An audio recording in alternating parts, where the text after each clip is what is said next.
नमस्कार, आप देख रहे हैं add event media.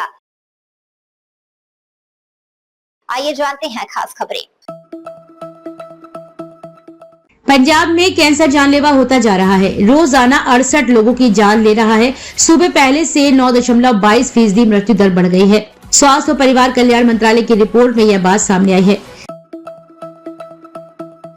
Andhra Pradesh के एक नर्सिंग कॉलेज में स्थानीय और पूर्वोत्तर के छात्र समूह के बीच हुए झड़प के बाद हालात काफी तनावपूर्ण हो गए हैं। स्थिति ये हो गई है कि सीएम नायडू को हस्तक्षेप करना पड़ा। हिमाचल प्रदेश स्कूल शिक्षा बोर्ड ने HPTET जून 2026 का रिजल्ट जारी कर दिया है। परीक्षा में शामिल उम्मीदवार अब आधिकारिक वेबसाइट पर अपना परिणाम चेक कर सकते हैं।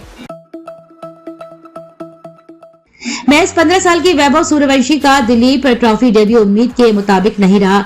नॉर्थ ईस्ट जोन के खिलाफ क्वार्टर फाइनल में ईस्ट जोन के लिए खेलते हुए वैभव ने अपनी पहली पारी में 6 गेंदों पर 8 रन बनाए। उन्होंने लगातार 2 चौके लगाए हैं, लेकिन असली गेंदों में संभल नहीं सके और गली में कैच देकर पवेलियन लौट आए। लखनऊ में डबल मर्डर और सुसाइड में नया खुलासा हुआ है। सीतापुर के अधिवक्ता ने मानस को असलहे उपलब्ध कराए थे। बैंक के काम से मानस और अधिवक्ता की मुलाकात हुई थी। पुलिस अब अधिवक्ता से पूछताछ की तैयारी में है। गुरुवार को लखनऊ में पत्नी और बहन की हत्या के बाद बैंक अफसर ने खुद को गोली मार ली। हरदीप सिंह निज्जर की हत्या को लेकर सामने आई एक कथित ऑडियो क्लिप ने मामले में नया दावा खड़ा कर दिया है। मीडिया रिपोर्टों के अनुसार गैंगस्टर गोल्डी बराड़ ने बातचीत के दौरान निज्जर की हत्या की जिम्मेदारी लेने जैसी बात कही और इसके पीछे ड्रग तस्करी से जुड़े नेटवर्क का आरोप लगाया है। National security adviser Ajit Doval सोमवार को बीजिंग पहुंचे। वे चीन के अपने समकक्ष और विदेश मंत्री वांग यी के साथ भारत चीन सीमा विवाद को लेकर होने वाली स्पेशल रिप्रेजेंटेटिव्स की बातचीत में हिस्सा लेंगे। गाजियाबाद में मछली मंडी के मुंशी ने पत्नी और बेटी की चाकू से गोदकर हत्या कर दी। हमले में छोटी बेटी भी घायल हो गई। आरोपी मोहम्मद राजा अंसारी को गिरफ्तार कर लिया गया है। बांग्लादेश में एक हिंदू परिवार के 4 सदस्यों की संदिग्ध परिस्थितियों में मौत का मामला सामने आया है। मृतकों में सेवानिवृत्त हिंदू सकल शिक्षक, उनकी पत्नी, बेटी और 12 वर्षीय बेटियां शामिल है। घटना के बाद पुलिस ने मामले की जांच शुरू कर दी है। अभिनेता और कॉमेडियन राजीव ठाकुर के पिता का निधन हो गया है। निधन की खबर की पुष्टि कृष्णा अभिषेक ने की है। इस वजह से उन्होंने अपना एक कार्यक्रम रद्द कर दिया। भारत और श्रीलंका के बीच जारी कोलंबो टेस्ट के पहले दिन का खेल समाप्त हो गया है। मेहमान टीम ने 85 ओवर में 5 विकेट पर 300 रन बनाए हैं। पूर्वी तट रेलवे ने अप्रेंटिस के 1599 पदों पर भर्ती के लिए नोटिफिकेशन जारी किया है। इच्छुक उम्मीदवार 26 अगस्त से आवेदन कर सकेंगे। यूपी में 3,53,000 रसोइयों को योगी सरकार ने बड़ा तोहफा दिया है। मानदेय बढ़ाने के साथ अब कैशलेस इलाज की भी सुविधा दी गई है। पश्चिम बंगाल के भांगर में पूर्व विधायक अरबुल इस्लाम की कार पर हमले की घटना ने स्थानीय राजनीति में तनाव बढ़ा दिया है। यह वारदात उनके ISF से अलग होने की घोषणा के बाद तुरंत बाद हुई है। इस्लाम ने हमले के लिए ISF से जुड़े लोगों को जिम्मेदार बताया और पार्टी विधायक नौशाद सिद्दीकी पर भी आरोप लगाया है। डेमोक्रेटिक रिपब्लिक कांगो इबोला महामारी से बुरी तरह जूझ रहा है। देश में इबोला वायरस से अब तक 3 महीने में 2325 लोगों की मौत हो चुकी है। आंकड़ों के मुताबिक हर आधे घंटे में इससे एक व्यक्ति की जान जा रही है। टेनेसी के जैक्सन शहर में एक दुकान में हुई लूट की वारदात ने भारतीय मूल के समुदाय को झकझोर दिया है। 56 वर्षीय सुरेश पटेल पर उस समय गोली चला दी गई जब हथियारबंद व्यक्ति नकदी लूटने पहुंचा था। वारदात के दौरान पटेल की 19 वर्षीय बेटी भी दुकान में मौजूद थी और हमले में सुरक्षित बच गई। एक अन्य बुजुर्ग कर्मचारी भी घटना में घायल हो गए।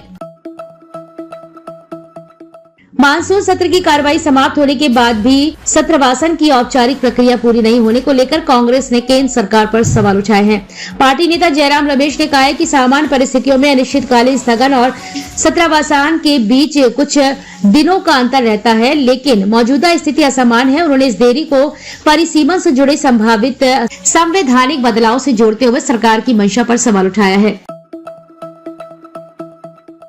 लगभग हर रूसी प्रांत में ईंधन की किल्लत है। पंपों पर 20 लीटर से ज्यादा तेल नहीं भरवा सकते हैं।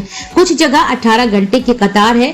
मॉस्को में गैस स्टेशन पर बोर्ड लगा है, ईंधन नहीं है। और सबसे मजेदार कि रूसी सेना पानी व दूध के टैंकरों में ईंधन छिपाकर क्रीमिया भेज रही है, क्योंकि यूक्रेनी ड्रोन तेल टैंकर पहचान लेते हैं। विश्व इतिहास में ये स्थितियां नई है। जयपुर में सीजेपी टीम पर हुए हमले को लेकर संगठन के राष्ट्रीय प्रवक्ता आशुतोष राका ने राजस्थान सरकार से हिंसा और हंगामा करने वालों के खिलाफ कार्रवाई की मांग की है। उन्होंने कहा कि सीजेपी की ओर से दर्ज एफआईआर पर भी कार्रवाई हो और जिन लोगों ने हिंसा भड़काई है उन्हें गिरफ्तार किया जाए। यशस्वी जायसवाल और आसिथा फर्नांडो के बीच भारत श्रीलंका टेस्ट में मैदान पर तीखी नोकझोंक देखने को मिली है। आसिथा के एक ओवर में 3 चौके लगाने के बाद यशस्वी अगली गेंद पर बोल्ड हो गए। इसके बाद दोनों खिलाड़ी आमने सामने आ गए और लगभग बॉडी कांटेक्ट की स्थिति बन गई। श्रीलंकाई कप्तान को बीच बचाव करना पड़ा। अब बात करते हैं मौसम की। दिल्ली में आज रात और कल हल्की से मध्यम बारिश और गरज के साथ बौछारें पड़ने की संभावना है। देहरादून में आज रात और कल भारी गरज के साथ तेज बारिश होने की आशंका है। पंजाब में मानसून सुस्त पड़ने के कारण अधिकांश जिलों में धूप खिलेगी और उमस भरी गर्मी परेशान करेगी। उत्तर प्रदेश में मानसून पूरी तरह से सक्रिय है, जिसके कारण लखनऊ, कानपुर, आगरा और वाराणसी सहित राज्य के अधिकांश जिलों में भारी बारिश और आंधी का अलर्ट जारी किया गया है। मध्य प्रदेश में मानसून का एक बेहद मजबूत सिस्टम एक्टिव है, जिसके कारण राज्य के 14 से अधिक जिलों में भारी से बहुत भारी बारिश का अलर्ट जारी किया गया है। आइए जानते हैं आज का राशिफल।